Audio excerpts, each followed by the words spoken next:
So what? I got involved in Bitcoin in 2016 when the price was under it was under $1,000 US per Bitcoin. Bitcoin is a better investment today at 60 odd thousand dollars per Bitcoin than it was when I got involved in it 5 years ago.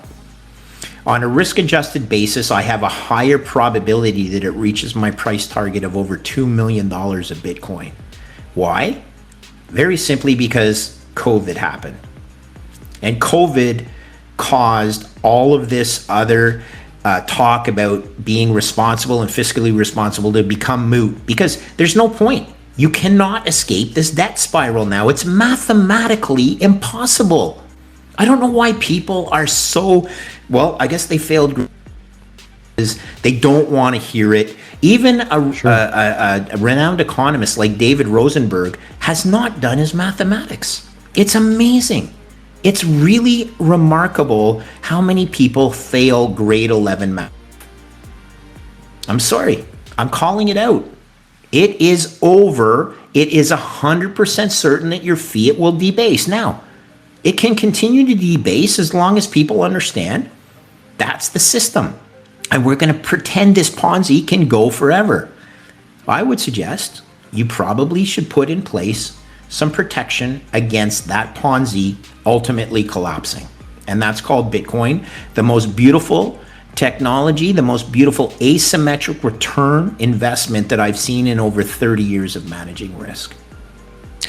When it comes to Bitcoin, you back in, I think it was May, you had a $2 million price prediction. It's still the same. It's in May dollars, in today's dollars. Look, I can easily get to a way higher price than that. I'll just tell you, it's got to go through 2 million before it gets to 10 million, and it's also got to go through 400,000 before it gets to 2 million. Guys, I'll just tell you, don't get fancy, okay? You think you know the difference? It's worth 60 but not 70?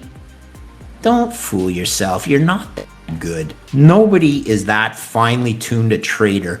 Own your insurance, buy 5% of your portfolio in this, and then focus on the other 95% of your portfolio that you really should be worried about. Okay? Because the other 95% of your portfolio is the Ponzi. And this thing's called your insurance. You've talked a lot about math and people not doing the math. What is the math that people are missing? What's the math that they're not doing? Well, again, it's okay. So I'll walk through it really quickly. Look, total global debt, which is the total amount of debt in the world compared to the global economy, measured as global GDP, is 4 times. Meaning, the numerator is 4 times bigger than your tax base called the denominator. And the numerator has an interest coupon on it, which is the contractual obligation. So if US 10 years is 1.6%, and this includes all debt, and there's various forms of risk in these other debt, it will trade at an average coupon that's higher than the US 10-year, right? So what is that average coupon? And I just make it simple. I say it's 3%, which I actually think is low. But at a 3% interest coupon for your total global debt, it means your numerator is growing at 4 times 3 is 12% annually, which essentially means your denominator has to grow at 12% annually just so that your tax base can keep pace with the organic growth of your debt balloon. Dennis, is that going to happen? Is the global economy going to grow at 12% annualized for the end of time? You're going to say, well, maybe we'll inflate our way out of this. And I'll just say, do you know that the coupon on the debt gets readjusted as inflation expectations change? So it's like circular. It cannot keep pace. It is over. We are not going to grow at a 12% annualized global GDP. Well, I don't know why anyone owns any bonds, okay, except if you're mandated to by your foolish investment policy guidelines, which plenty of pension funds are, but understand that you're going to lose money even on a nominal basis, okay, because the currency that you are being measured in, if you lend somebody some money for 10 years, you may well get that same principal amount back in 10 years, but the value or the purchasing power of that fiat in 10 years will be about, I don't know, 65% of what it was when you lent them the money originally. Guys, this is just too crazy. But, in a capitalist system, debt makes the world go round. So, you can't stop it. You just got to live with it. Or you don't invest in it. You let the other knuckleheads do.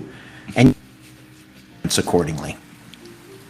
Bitcoin is what Bitcoin is because it's decentralized. It's got a 21 million fixed hard cap supply forever and ever, secured by the most powerful computer network in the world right now.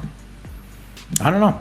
I'd rather put my money in that as a store of value than some politician that just says, I listened to Stephanie Kelton and she thinks she has this whole thing figured out and she works at community college XYZ, so she really must have sat in a risk chair in her life. No, and no. Look, we have the parachute. It's called Bitcoin. And if we can, as leaders, embrace, again, a checking account and a store of value savings account, there's a way out. It's very simple.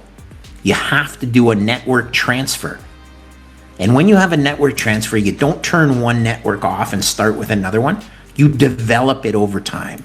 That's what Bitcoin has been doing for 12 years with people who understand it, with layer 2 and layer 3 solutions.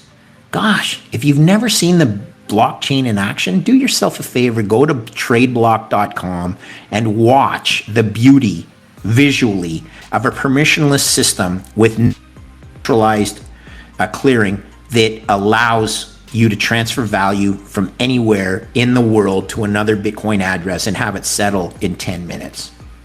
It's an engineering marvel. Why do you want to speak about Bitcoin so passionately? I have 3 children. Very simply, I have 3 children. I've sat in a risk chair that very few other people have. I've seen how it ends, and we've been close to how it ends. I'm an engineer. I love math. It's math and code. It's a beautiful technology, and it's the law of conservation of energy. Bitcoin is digital energy. Full stop. It's beautiful.